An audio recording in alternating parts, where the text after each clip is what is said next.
Ladies and gentlemen, boys and girls, children of all ages, it's Hot Take Week, or Hot Take Episode 2. We have Dragon Ball Hot Takes this week. Next week, maybe Naruto. We might do it on some community poll. Without further ado, let's start your hot takes. Super Saiyan 3 is the best form a Saiyan can achieve without any outside influences. Examples, blood waves, or divine energy. I mean, Ultra Instinct is a form that they can achieve, so I disagree there. But also, even then, I don't think a Soul Alive will say that that's wrong, unless you're going to talk about like the obscene shit, like Super Saiyan Rage or whatever Hale got or whatever Broly got, then I guess. But however, I would say in terms of the best form, Super Saiyan. I thought it would be Super Saiyan 2, but apparently Goku and a lot of the warriors are real heavy on, you know what, bro? Let's just optimize being a Super Saiyan, and then if we need to access God Ki, go for God Ki. I would argue that the best transformation a Saiyan can achieve is Super Saiyan. The strongest pure one, outside of obviously Ultra Instinct, shit like that, which is kind of Mickey. So to stay on your point, yeah, Super Saiyan 3 would be the strongest one that pure Saiyans or hybrid Saiyans could exclusively get, but it's definitely not the best form. Not at all, because the whole point is the drain. It would be either 2 or 1. Dragon Ball is the only anime that is allowed to have plot holes. The concept of the Dragon Balls in the show is something that's been around since the very first episode of Dragon Ball, because they can simply wish anything bad away in the show, but there wouldn't be any stakes. Maybe specifically to erasing damage done by an antagonist, I guess. Maybe you could say Dragon Ball has the least stakes in a lot of anime you like because the Dragon Balls exist. Again, that's another opinion, I guess. But in terms of allowed to have plot holes, no. No, there's often frustration whenever there's plot holes in the show, whether it's on some power scaling shit or for plot reasons. So if the take was that the Dragon Balls kill stakes, I mean, I'm not gonna die on the. Actually, it doesn't heal. There's a lot of times where people feel like shit does not matter.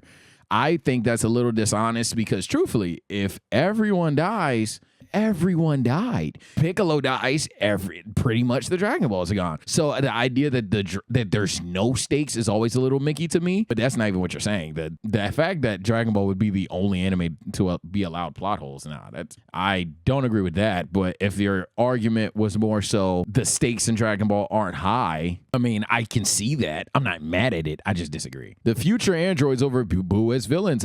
Ooh. This is interesting. The reason why it's an interesting take is because, first of all, good take. Yeah, this isn't a bad take. This isn't a bad take. Whether you like it or not, that's up to you. This isn't a bad take. The thing with Majin Buu that people say I overhate on Majin Buu, he's supposed to be scary because he's unpredictable. However, what have I always said? Dragon Ball went wrong with transformations when they started doing it with their villains more than trying to sell toys with their main characters. Dragon Ball went wrong and wild with transformations when Frieza got involved in the game. When they gave Frieza 4, if not 5 transformations, and then had Cell with 4, if not 5 transformations. Granted, the 5th one for Cell is way more Mickey than the one with Frieza.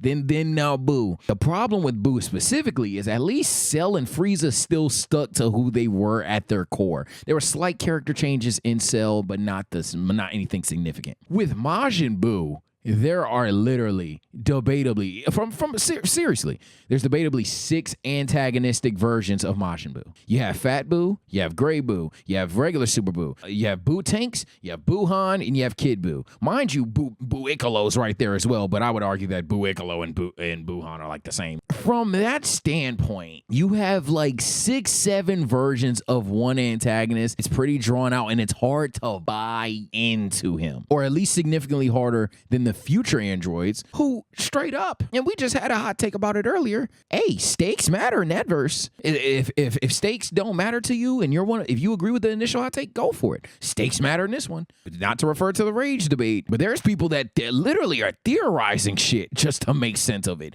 that the gods are aware, that Baba's still out here alive, that Goku is just trolling and could help anyone. Like, there's so many theories because the future androids actually did what a lot of people were like, oh shit, these are dying and they can't come back. So I actually may agree on this. Dragon Ball Super TV show was a mistake. Should have stuck with the movies. No, hard disagree. Dragon Ball having another anime wasn't a mistake. Execution is the problem. This is my problem with GT fans. Y'all sit here and y'all try to walk around things. The problem with your shows, literally execution. The problem with Dragon Ball Super and Dragon Ball GT is just execution. Even, I always say GT is probably the king of good ideas that flopped. But Super, to be honest, Super had some good ideas. Zamasu's supposed to be the best antagonist in Dragon Ball history. Bro, a god that finds mortals not only imperfective, but so obscurely nasty, violent beneath him that he loses his shit because we're wishing for a bad guy's angel arc. Zamasu was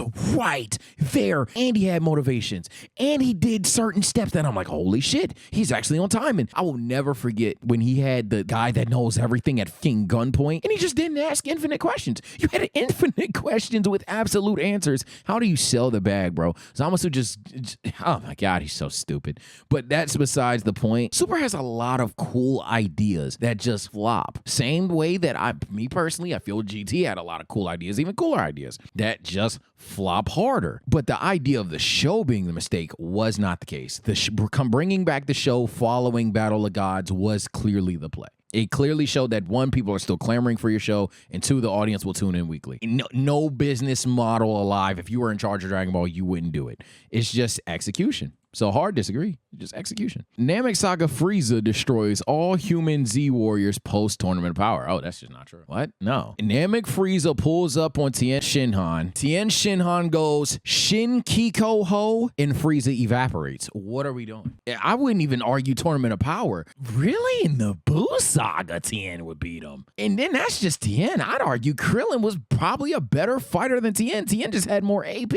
So I'd even say Krillin get it. But no, granted, Krillin in the Buu Saga is washed. So fair enough. Tien in the Buu Saga, Krillin you might have to wait towards Super. Fair enough. But eventually Krillin becomes stronger than Tien. So I don't know. Hard take. Hard disagree. The only people that Namek Frieza would probably still beat is Yamcha, because Yamcha is shown to not really do anything. Yeah, maybe he beats Yamcha. We don't really have any scaling to show that Yamcha's different, but yeah, Krillin's stronger than Tien. Tien was able to hold back second form Cell, then later on scrap, not decently, I don't want to size it, but he was able to even somewhat hold his own with Buu, and you think that Namek Frieza got? That's crazy. None of the humans are Namek Saga Super Saiyan Goku level, not even close. What the only Z fighters that got significantly stronger since are Goku, Vegeta, Gohan, Piccolo, and maybe Krillin. Maybe Krillin? Krillin is strong enough to 1v1 Gohan in, granted, a tournament setting, but what? This is what we talking about. You can call this a gaslight. It probably is a gaslight. I swear sometimes, chat, that it's because I don't have clout. And what I mean by that is there's no way. Because, and I'm just seeing the future. Someone's going to comment that he's right. Someone's going to comment that I'm shouting bullshit, that my entire chat shouting shit, and that he's right. And then I'm going to sit there and I'm going to be like, wow, you did not read the show. You did not watch the show. This would not fly if, one, I had more viewers that would just respond to that, as stupid as it is, or two, if people just wanted to hear my voice instead of debate my voice. That's just... I'm sorry. That's gaslighting. Go for it. That's just whack. Goku versus Piccolo Jr. in OG Dragon Ball is the most peak fight in the whole series. Okay, no, that's not even Goku's best fight. Goku versus Vegeta is an objectively better fight. I would also argue as a hot take, to give you my own hot take, and it's a good fight. I'm not about to slander Goku versus Piccolo Jr., but I'm going to be honest, chat. That's not even the best Goku fight in OG Dragon Ball. My favorite Dragon Ball fight? Debate me. You know what I'm gonna do? Hey, Goku versus Roshi is one of them ones. But I get it. Y'all didn't watch Goku until he grew up. I get it. So no, but Goku versus Piccolo Jr. is not a bad fight. So I'm not mad at the take. I just disagree.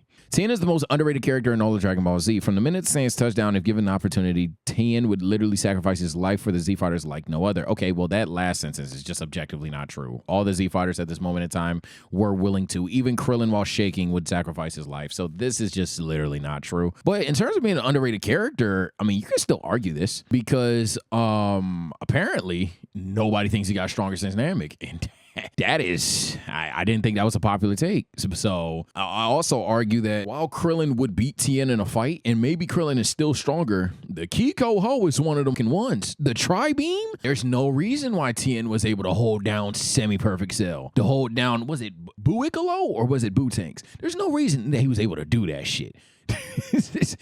There's no reason he was able to do that shit. Nah, for sure. Tien's underrated. I'll say that. Both Goku and Vegeta should have surpassed Beerus. Vegeta, no. There's no reason why. And actually, it's a better idea for Vegeta to not surpass Beerus. Goku, very debatable.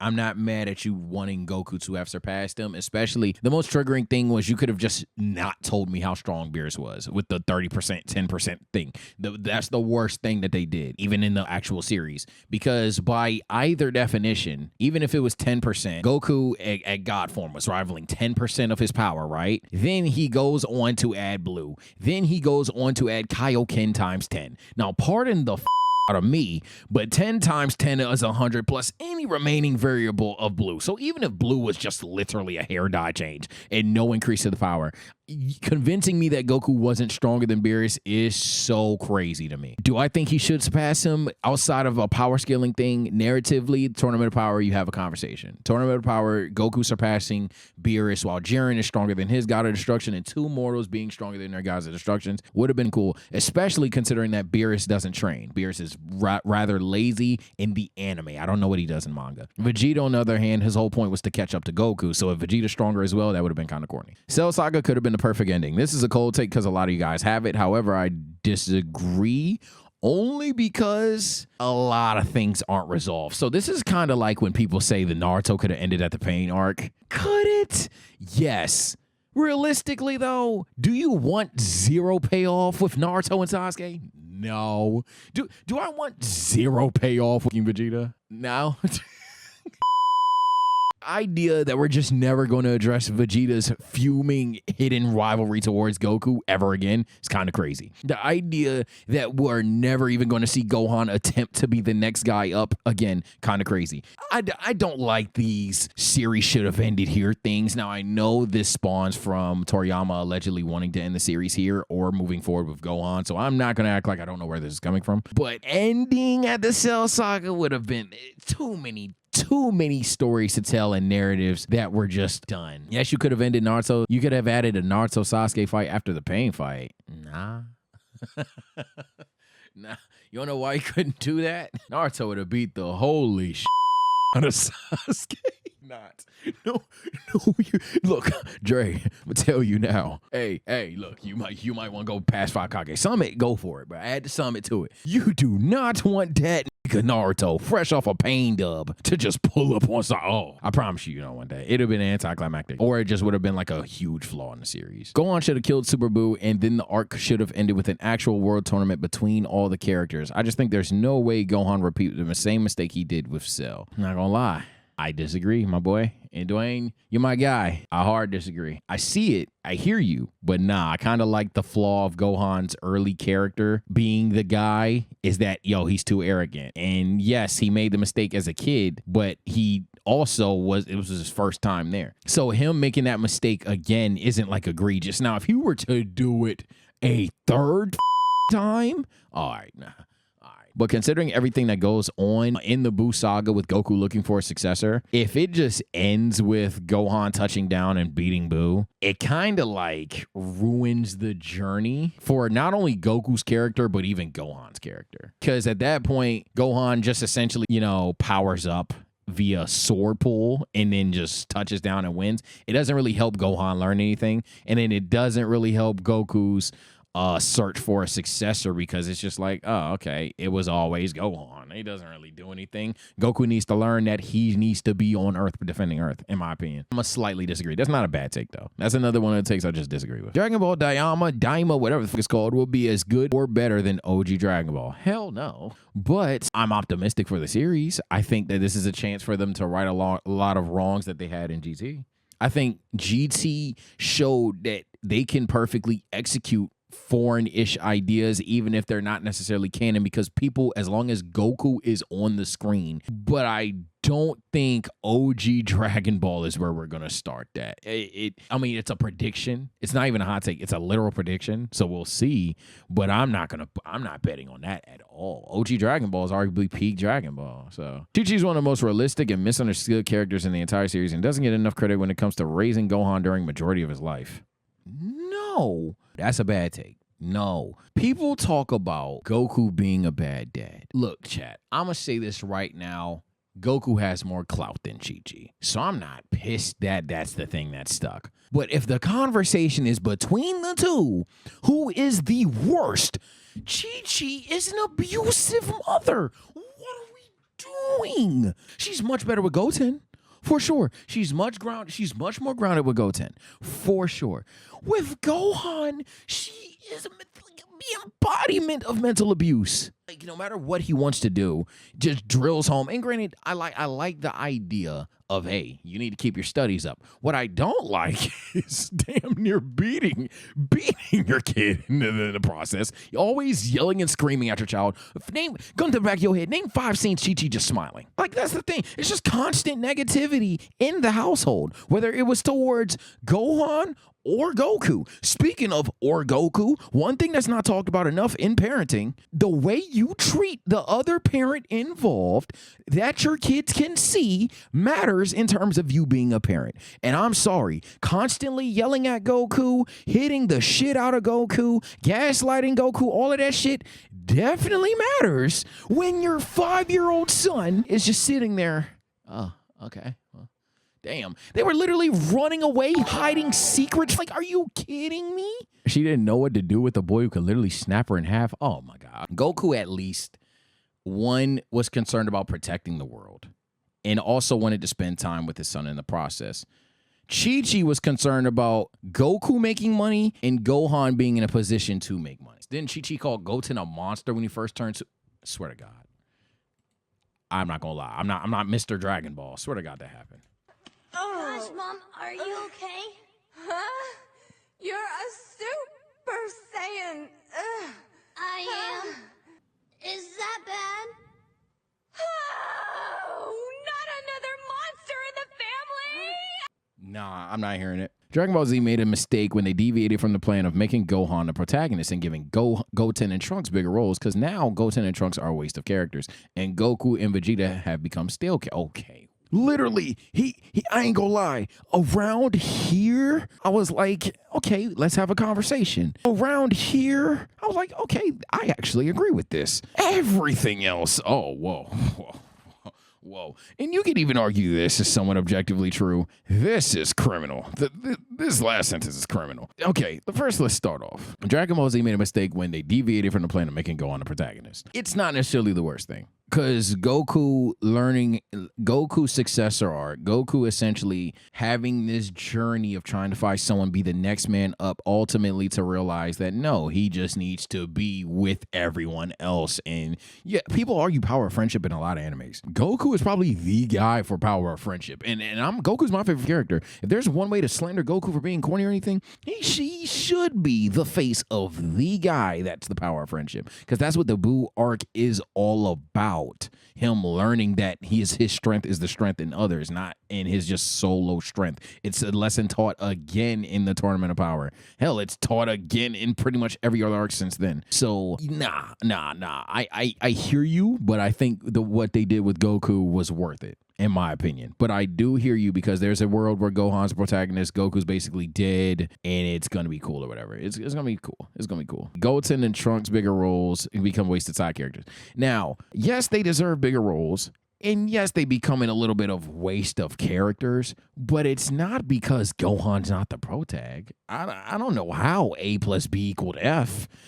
That's not, these two have no different things. They just fumble Goten and Trunks, making them full-blown comedic characters since then. And then this part, I'm not arguing. If you think Goku and Vegeta are stale characters, that's I'm done. Take care, stay blessed, man.